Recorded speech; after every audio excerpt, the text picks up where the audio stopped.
ஒரு மனிதனின் வாழ்க்கை பயணம் இதுதான் அதன் கடைசி நிறுத்தம்.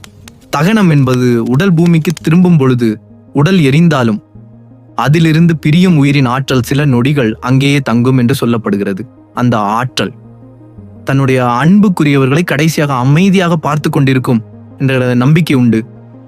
துக்கத்துல நின்றிருக்கும் குடும்பத்தை பார்த்த அந்த ஆற்றல் அவர்களின் உணர்ச்சிகளை உணர்ந்து கொள்ளும் என பலரும் கூறுகிறாங்க.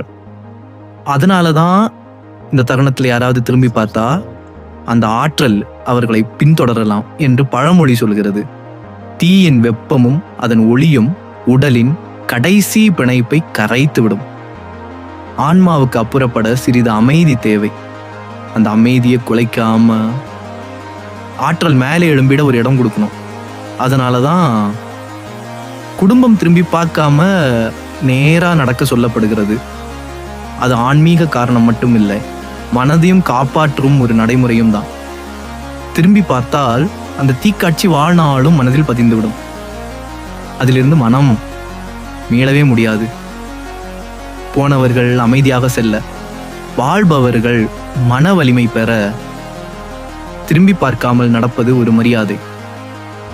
நம்ம முன்னே நடப்பது அவங்க வாழ்ந்து முடித்த பயணத்தை ஏற்றுக்கொள்வதற்கான ஒரு சின்னம். இது ஒரு மரபு மட்டும். போனவருக்கு அமைதி, வாழ்பவருக்கு வலிமை. அதனாலதான் திரும்பி பார்க்காம முன்னே நடக்க சொல்றாங்க. மேலும் இது போன்ற ஆழமான கதைகளுக்கு நம்ம சேனலை சப்ஸ்கிரைப் பண்ணுங்க, பெல் பிரஸ் பண்ணுங்க.